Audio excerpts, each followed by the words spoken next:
नमस्कार।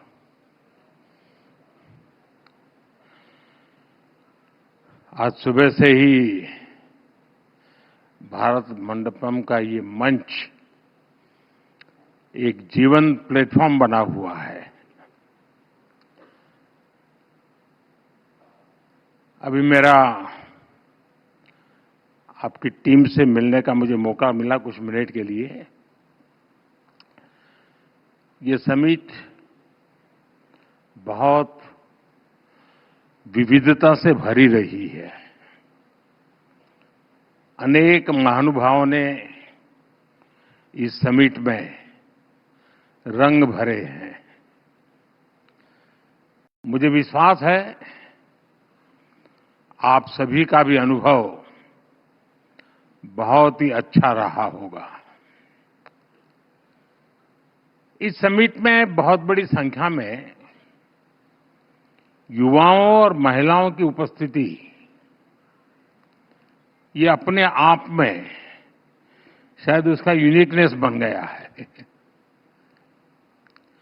खासतौर पे हमारी ड्रोन दीदियों ने, लखपति दीदियों ने जो अपने अनुभव साझा किए, जब मैं इन सब एंकर से मिला अभी, मैं देख रहा था इतने उमंग से वो अपना अनुभव बता रही थी। उनके एक एक डायलॉग उनको याद थे। यानी अपने आप में ये बड़ा प्रेरित करने वाला अवसर रहा है। साथियों, ये उस बदलते भारत का प्रतिबिंब है जो हर क्षेत्र में अपनी आवाज बुलंद कर रहा है। इस बदलते भारत का सबसे बड़ा सपना है 2047 तक विकसित भारत।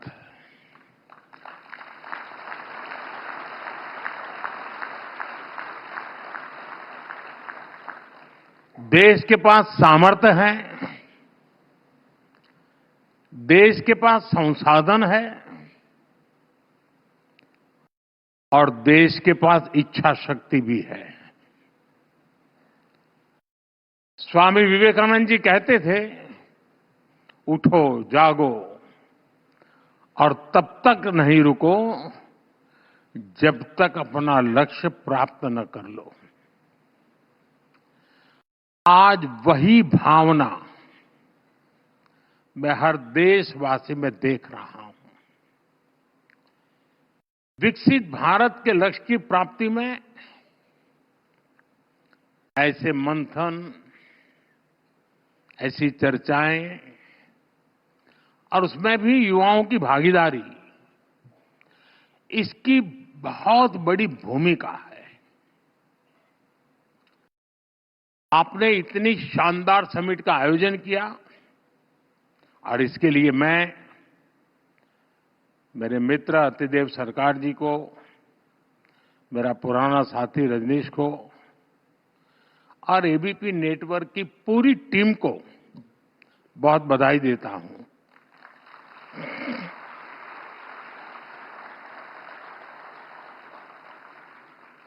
साथियों, आज भारत के लिए एक ऐतिहासिक दिन है। कुछ देर पहले, मैं यहां आने से पूर्व ही मेरी ब्रिटेन के प्रधानमंत्री जी से बात हुई है और मुझे ये बताते हुए खुशी है कि India UK free trade agreement अब फाइनल हो चुका है।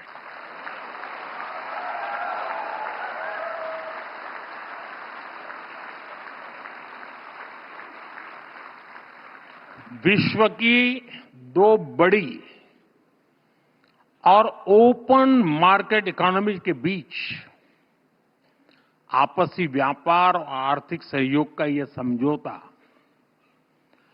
दोनों देशों के विकास में नया अध्याय जोड़ेगा। यह हमारे युवाओं के लिए बहुत बड़ी खुशखबरी है। इससे भारत में इकोनॉमिक एक्टिविटी को बूस्ट मिलेगा और इंडियन बिजनेसेस और एमएसएमईज के लिए नई अपॉर्चुनिटीज के रास्ते खुलेंगे। आपको पता है, कुछ ही समय पूर्व हमने यूएई, ऑस्ट्रेलिया, मॉरिशस, इनके साथ भी ट्रेड एग्रीमेंट साइन किए हैं। यानी भारत आज सिर्फ रिफॉर्म से नहीं कर रहा, बल्कि दुनिया के साथ एक्टिवली एंगेज करके अपने आप को एक वाइब्रेंट ट्रेड और कॉमर्स हब बना रहा है। साथियों, बड़े निर्णय लेने के लिए, अपने लक्ष्यों की प्राप्ति के लिए जरूरी है कि देश का हित सर्वोपरि रखा जाए।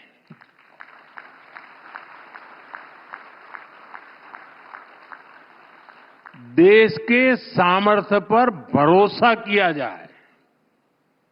लेकिन दुर्भाग्य से हमारे देश में दशकों तक एक विपरीत धारा बही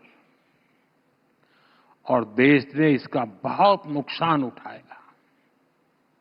एक दौर था जब कोई भी बड़ा फैसला लेने से पहले, कोई बड़ा कदम उठाने से पहले ये सोचा जाता था कि दुनिया क्या सोचेगी, वोट मिलेगा या नहीं मिलेगा, कुर्सी बचेगी कि नहीं बचेगी, कहीं वोट बैंक छिटकेगा तो नहीं। भांति भांति के स्वार्थों के कारण बड़े फैसले, बड़े रिफॉर्म्स टलते ही जा रहे थे। साथियों, कोई भी देश ऐसे आगे नहीं बढ़ सकता है। देश तो तब आगे बढ़ता है जब फैसलों की एकमात्र कसौटी हो नेशन फर्स्ट, राष्ट्र प्रथम। बीते एक दशक में भारत इसी नीति को लेकर चला है और आज हम इसके परिणाम भी देख रहे हैं। साथियों, पिछले 10-11 साल में हमारी सरकार ने एक के बाद एक ऐसे निर्णय लिए हैं जो दशकों से लटके, अटके और भटके हुए थे, जो राजनीतिक इच्छा शक्ति के अभाव में डिब्बों में बंद हो गए थे। अब जैसे एक उदाहरण हमारे बैंकिंग सेक्टर का है। बैंकिंग सेक्टर जो इकोनॉमी की रीढ़ होता है, पहले ऐसी कोई समिट नहीं होती थी जो बैंकों के घाटे पर बात किए बिना पूरी होती हो। और वाकई 2014 से पहले हमारे देश में बैंक पूरी तरह बर्बाद होने के कगार पर थे। अब आज क्या स्थिति है? आज भारत का बैंकिंग सेक्टर दुनिया के सबसे मजबूत सिस्टम में से एक है। हमारे बैंक रिकॉर्ड प्रॉफिट में है और डिपॉजिटर्स को इसका फायदा मिल रहा है। ये इसलिए हुआ क्योंकि हमारी सरकार ने बैंकिंग सेक्टर में लगातार रिफॉर्म्स किए, देश हित में छोटे बैंकों का मर्जर किया, उनका सामर्थ्य बढ़ाया। आपको एयर इंडिया की पुरानी हालत भी याद होगी। एयर इंडिया डूब रही थी। हर वर्ष देश के हजारों करोड़ रुपए डूब रहे थे, लेकिन फिर भी पहले की सरकार फैसला लेने से डरती थी। हमने फैसला लिया और देश को लगातार हो रहे नुकसान से बचाया। क्यों? क्योंकि हमारे लिए देश हित सर्वोपरि है। साथियों, हमारे देश के पूर्व प्रधानमंत्री ने माना था कि अगर सरकार 1 रुपया गरीब को भेजती है तो उसमें से 85 पैसा लूट जाता है। सरकारें बदलती रही, साल बीतते रहे, लेकिन गरीब के हक का पूरा पैसा उसे मिले, इस दिशा में ठोस काम नहीं हुआ। गरीब का पूरा पैसा गरीब को मिले, 1 रुपया दिल्ली से निकले तो 100 के 100 पैसे उसके पास पहुंचने चाहिए। इसके लिए हमने डायरेक्ट बेनिफिट ट्रांसफर की व्यवस्था की। और इससे सरकारी स्कीम्स में लीकेज रुकी, लाभार्थियों तक सीधे बेनिफिट पहुंचा। सरकार की फाइलों में 10 करोड़ ऐसे फर्जी लाभार्थी थे, ये जरा समझना। 10 करोड़ ऐसे फर्जी लाभार्थी थे जिनका कभी जन्म भी नहीं हुआ था और उन्हें पूरे ठाठ से सारी सुविधाएं मिल रही थी। 10 करोड़। पहले वाले यही सिस्टम बनाकर गए थे। हमारी सरकार ने इन 10 करोड़ फर्जी नामों को सिस्टम से हटाया और डीबीटी के माध्यम से सीधा पूरा का पूरा पैसा गरीबों के बैंक खातों में भेजा। इससे 3.5 लाख करोड़ रुपए से ज्यादा 3.5 लाख करोड़ रुपए से ज्यादा गलत हाथों में जाने से बचा है।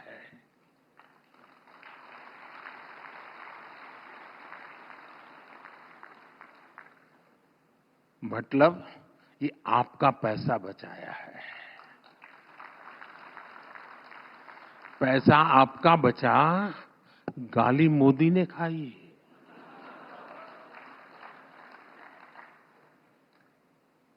साथियों, आप 1 रैंक 1 पेंशन का मामला ही देखिए। ये अनेक दशकों से लटका हुआ था। पहले ये तर्क देकर इसको ठुकराया जाता था कि इससे सरकारी खजाने पर बोझ पड़ेगा। हमारी सरकार ने देश की रक्षा के लिए जीवन खपाने वालों के हित को सर्वोपरि रखा। आज ओआरओपी से लाखों लाख सैनिक परिवारों का फायदा हो रहा है। अब तक हमारी सरकार ओआरओपी के 1.25 लाख करोड़ रुपए से ज्यादा पूर्व फौजियों को दे चुकी है। साथियों, देश में गरीब परिवारों को भी आरक्षण मिले, इसको लेकर भी दशकों तक सिर्फ बातें हुई। इसको लागू करने का निर्णय हमारी सरकार ने किया। लोकसभा और विधानसभा में महिलाओं को 33% आरक्षण के मामले में क्या क्या होता रहा, ये भी देश ने पूरी तरह देखा है। इसके पीछे भी कुछ लोगों का स्वार्थ था, लेकिन राष्ट्र हित में ये जरूरी था। इसलिए हमारी सरकार ने लोकसभा विधानसभा में विमेन रिजर्वेशन का कानून बनाकर नारी शक्ति को सशक्त किया। साथियों, अतीत में कितने ही ऐसे विषय रहे जिन पर चर्चा करने के लिए ही कोई तैयार नहीं था। डर था कि कहीं वोट बैंक नाराज हो जाए तो। अब जैसे ट्रिपल तलाक का मामला, इसे अनगिनत मुस्लिम बहनों का जीवन बर्बाद हुआ, लेकिन सत्ता में बैठे लोगों को इससे कोई फर्क नहीं पड़ता था। महिलाओं के हित में, मुस्लिम परिवारों के हित में हमारी सरकार ने ट्रिपल तलाक के विरुद्ध कानून बनाया। वक्फ कानून में जरूरी सुधार की जरूरत भी अनेक दशकों से महसूस की जा रही थी, लेकिन वोट बैंक को खुश करने के लिए इस नेक काम को भी बदनाम करके रख गया था। अब जाकर वक्फ कानून में वो संशोधन किए गए हैं जो सही मायने में मुस्लिम माताओं बहनों, गरीब मुसलमान, पसमानदा मुसलमानों के काम आएगा। साथियों, एक और बहुत बड़ा काम हुआ है जिसकी चर्चा उतनी नहीं होती। ये काम नदियों से जोड़ने से जुड़ा है। अभी पानी के संबंध में अतिदेव जी ने पूछा क्या करेंगे। दशकों तक हमारी नदियों के पानी को तनाव का, झगड़े का विषय बनाकर रखा गया, लेकिन हमारी सरकार ने राज्य सरकारों के साथ मिलकर नदियों के जोड़ने का एक महाअभियान शुरू किया है। केन बेतवा लिंक परियोजना, पार्वती काली सिंध चंबल लिंक परियोजना, इनसे लाखों किसानों को फायदा होगा। वैसे आजकल तो मीडिया में पानी को लेकर काफी चर्चा चल रही है।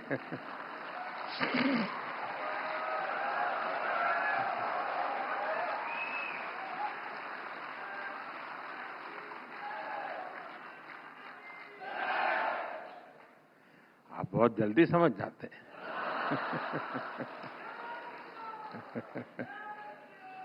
पहले भारत के हक का पानी भी बाहर जा रहा था, अब भारत का पानी भारत के हक में बहेगा, भारत के हक में रुकेगा और भारत के ही काम आएगा। साथियों, अक्सर लोग इस बात को दोहराते हैं कि इतने दशकों बाद संसद की नई इमारत का निर्माण हुआ, लेकिन एक बात पर चर्चा नहीं होती कि दशकों के इंतजार के बाद हमारी सरकार ने ही यहां दिल्ली में डॉक्टर बाबा साहब आम्बेडकर नेशनल मेमोरियल भी बनाया।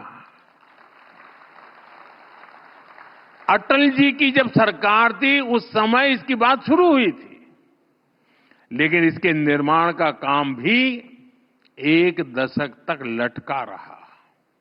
हमारी सरकार ने इसको तो पूरा किया ही, देश और दुनिया में बाबा साहब से जुड़े प्रमुख स्थलों को पंच तीर्थ के रूप में विकसित किया है। साथियों, 2014 में हमारी सरकार ऐसी परिस्थिति में बनी थी जब सरकारों पर देशवासियों का विश्वास लगभग टूट चुका था। कुछ लोग तो ये सवाल उठाने लगे थे कि क्या हमारे देश में लोकतंत्र और विकास साथ साथ चल सकते हैं। लेकिन आज जब कोई भारत को देखता है तो गर्व से कह सकता है, डेमोक्रेसी कैन डिलीवर। यानी डेमोक्रेसी रिजल्ट दे सकती है। पिछले एक दशक में 25 करोड़ लोग गरीबी से बाहर आए हैं। इससे पूरी दुनिया को यह संदेश मिला है, डेमोक्रेसी कैन डिलीवर। जिन करोड़ों छोटे उद्यमियों को मुद्रा योजना से लोन मिला, उन्हें आज महसूस होता है कि डेमोक्रेसी कैन डिलीवर। हमारे देश में दर्जनों जिलों को पिछड़े होने का ठप्पा लगाकर अपने हाल पर छोड़ दिया गया था। आज जब वही जिले एस्पिरेशनल डिस्ट्रिक्ट बनकर विकास के पैरामीटर्स में अच्छा प्रदर्शन कर रहे हैं, तो स्पष्ट होता है डेमोक्रेसी कैन डिलीवर। यहां बहुत कम लोगों को पता होगा, हमारे देश में ट्राइबल्स में भी ऐसी अति पिछड़ी ट्राइबल जातियां थी जिन तक विकास का लाभ नहीं पहुंच पाया था। आज जब पीएम जनमन योजना से इन जातियों तक सरकारी सुविधा पहुंची है, तो उन्हें भी भरोसा हुआ है कि डेमोक्रेसी कैन डिलीवर। देश का विकास, देश के संसाधन आखिरी व्यक्ति तक बिना किसी भेदभाव पहुंचे, लोकतंत्र का असली अर्थ, असली उद्देश्य यही है और हमारी सरकार यही कर रही है। साथियों, आज एक ऐसे भारत का निर्माण हो रहा है जिसके विकास की गति तेज हो, और वो भारत सोच से, संकल्प से और संवेदना से भी समृद्ध हो। हमने ह्यूमन सेंट्रिक ग्लोबलाइजेशन का वो रास्ता चुना है जहां ग्रोथ सिर्फ बाजार से तय नहीं होगी, लोगों को गरिमा का जीवन मिले, उनके सपने पूरे हो। हमारे लिए ये विकास का बड़ा पैमाना है। हम जीडीपी सेंट्रिक अप्रोच के बजाय जीईपी सेंट्रिक प्रोग्रेस की तरफ बढ़ रहे हैं। और जब मैं जीईपी कहता हूं तो इसका अर्थ है gross empowerment of people, GEP मतलब सबका सशक्तिकरण। जब गरीब को पक्का घर मिलता है तो वो सशक्त होता है, उसका स्वाभिमान बढ़ता है। जब गरीब के घर में शौचालय बनता है तो उसे खुले में शौच के अपमान और पीड़ा से मुक्ति मिलती है। जब आयुष्मान भारत योजना से गरीब को 5 लाख रुपए तक का मुफ्त इलाज मिलता है तो उसके जीवन की बहुत बड़ी चिंता कम होती है। ऐसे अनेक उदाहरण हैं जो संवेदनशील विकास के रास्ते को मजबूत कर रहे हैं, देश की जनता को एम्पावर कर रहे हैं। साथियों, अभी कुछ दिनों पहले सिविल सर्विस डे के दौरान मैंने नागरिक देवो भव इस मंत्र की बात कही थी। ये हमारी सरकार का मूल विचार है। हम जनता में जनार्दन देखने वाले लोग हैं। पहले सरकार में माई बाप कल्चर हावी होता, अब जनता की सेवा की भावना ही उसी को लेकर काम होता है। सरकार खुद नागरिक तक सेवा पहुंचाने की पहल करती है। यहां बहुत से नौजवान साथी हैं। आजकल तो आप हर फॉर्म ऑनलाइन भरते हैं। एक समय था जब अपने ही डॉक्यूमेंट्स को अटेस्ट कराने के लिए सरकारी दफ्तरों के चक्कर काटने पड़ते थे। अब आप वही सारे काम सेल्फ अटेस्ट करके भी कर सकते हैं। साथियों, ऐसी ही पुरानी व्यवस्था सीनियर सिटीजन्स के लिए थी।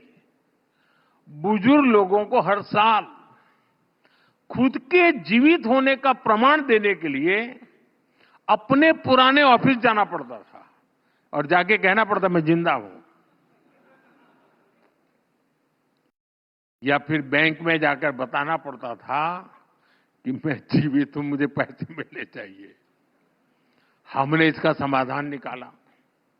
अब सीनियर सिटीजन कहीं से भी डिजिटली अपना जीवन प्रमाण पत्र दे सकते हैं। बिजली कनेक्शन लेना हो, पानी का नल लगवाना हो, बिल जमा करना हो, गैस बुक करानी हो और यहां तक कि गैस सिलेंडर की डिलीवरी लेनी हो, उसके लिए भी बार बार कहना पड़ता था। कई लोग छुट्टी लेकर ये सारा काम, नौकरी में तो एक दिन छुट्टी रखनी पड़ती है अपने इन कामों के लिए। अब देश में व्यवस्था बदली है, ऐसे ढेर सारे काम अब ऑनलाइन हो जाते हैं।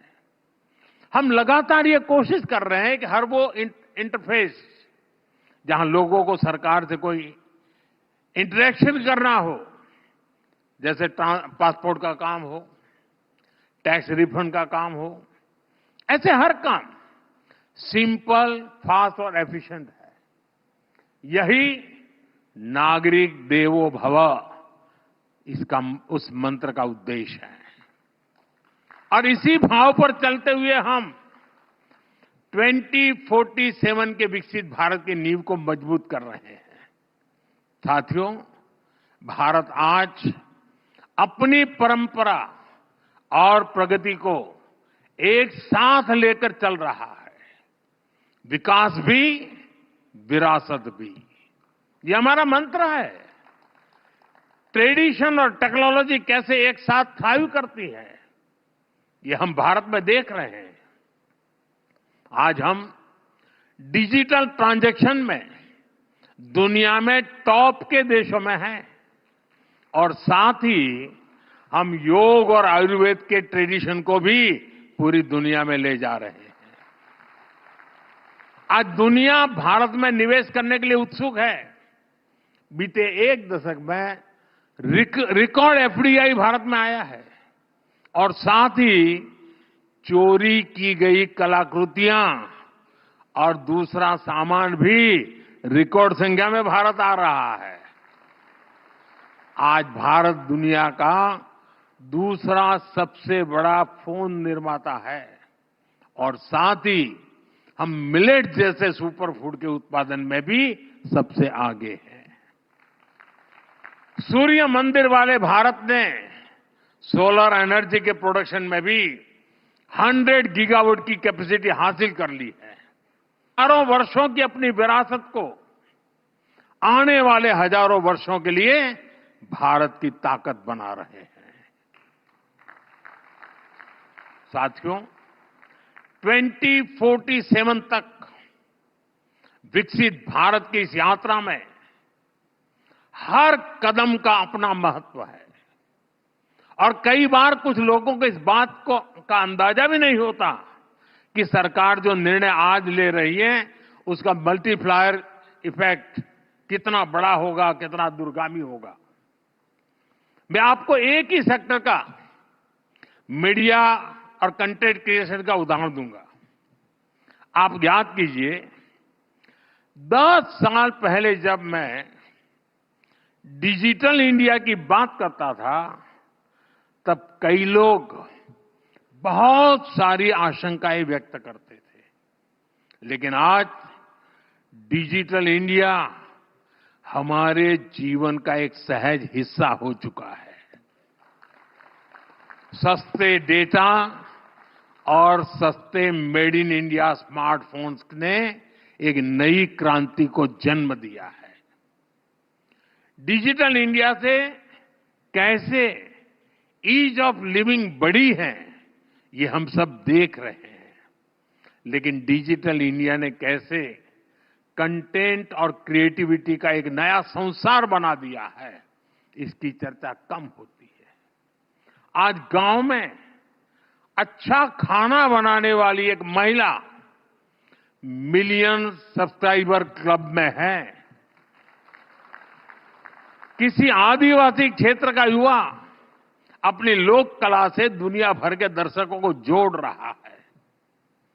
कोई स्कूल में पढ़ने वाला नौजवान है जो टेक्नोलॉजी को शानदार तरीके से बता रहा है, समझा रहा है। अभी मुंबई में पहली वेव समिट हुई है। इसमें दुनिया भर के मीडिया, एंटरटेनमेंट और क्रिएटिव इंडस्ट्री से जुड़े हुए लोग शामिल हुए।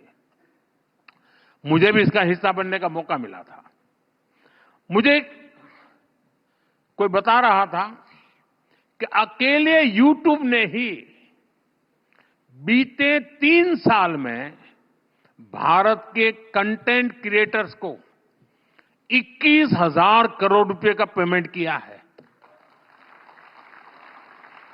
21,000 करोड़ रुपीस। यानी आज हमारा फोन सिर्फ कम्युनिकेशन का ही नहीं, क्रिएटिविटी का, कमाई का भी बहुत बड़ा टूल बन गया है। साथियों, 2047 के विकसित भारत के लक्ष्य के साथ एक और अभियान की पार्टनरशिप है और वो अभियान है आत्मनिर्भर भारत। आत्मनिर्भरता हमारे इकोनॉमिक डीएनए का हिस्सा रही है। फिर भी हमें ये बताया जाता था कि भारत कोई मेकर नहीं, सिर्फ एक मार्केट है। लेकिन अब भारत पर लगाया गया ये टैग हट रहा है।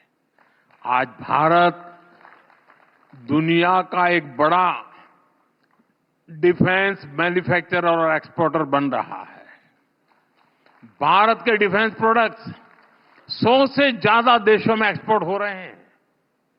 हमारे डिफेंस एक्सपोर्ट की फिगर भी लगातार बढ़ रही है। देश के पास आईएनएस विक्रांत, आईएनएस सूरत, आईएनएस नीलगिरी जैसी अनेक स्वदेशी युद्धपोत है। इन्हें भारत ने अपने सामर्थ्य से बनाया है। आज भारत अनेक ऐसे सेक्टर्स में भी शानदार काम कर रहा है जो पहले हमारी ताकत नहीं रहे। जैसे इलेक्ट्रॉनिक सेक्टर है। बीते वर्षों में भारत एक बड़ा इलेक्ट्रॉनिक्स एक्सपोर्टर बनकर उभरा है। आज हमारे लोकल प्रोडक्ट्स ग्लोबल हो रहे हैं।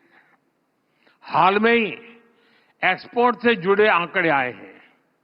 भारत का एक्सपोर्ट बीते वर्ष करीब $825 बिलियन के रिकॉर्ड स्तर पर पहुंच गया है। $825 बिलियन। यानी सिर्फ एक दशक में भारत ने अपना एक्सपोर्ट करीब करीब दोगुना किया है। इसे और गति देने के लिए, नई ऊंचाई पर पहुंचाने के लिए इस साल के बजट में हमने मिशन मैन्युफैक्चरिंग का भी ऐलान किया है। मैन्युफैक्चरिंग की ये ताकत भारत के लोगों की पहचान, क्रिएटर्स, इनोवेटर्स और डिसरप्टर्स के रूप में आज दुनिया में उसकी एक पसंद बना रही है। साथियों, ये दशक आने वाली सदियों के लिए भारत की दिशा तय करने वाला है। ये देश का नया भाग्य लिखने का कालखंड है। ये स्पिरिट मैं देश के हर नागरिक में देख रहा हूं। देश के हर संस्थान, हर सेक्टर में देख रहा हूं। इस समिट के दौरान भी यहां जो चर्चा हुई है, उसमें भी हमने यही महसूस किया है।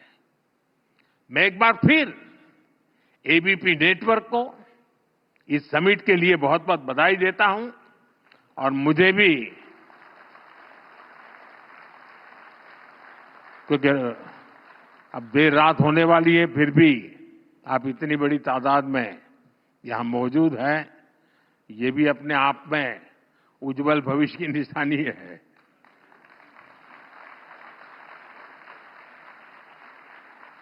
और मैं खास तौर पे कहना चाहूंगा, आपने ये जो प्रयोग किया है, और मैं आपका गेस्ट लिस्ट देख रहा था, सारे नौजवान प्रयोगशील लोग हैं। इनके पास नए विचार है, नया साहस है। देश ने जिसने भी सुना होगा उनको उनका आत्मविश्वास पैदा हुआ होगा, अच्छा हमारे देश में ये ताकत पड़ी है। तो आपने एक बहुत बड़ा काम किया है, अच्छा काम किया है और इसके लिए आप अभिनंदन के अधिकारी हैं। बहुत बहुत धन्यवाद। नमस्कार।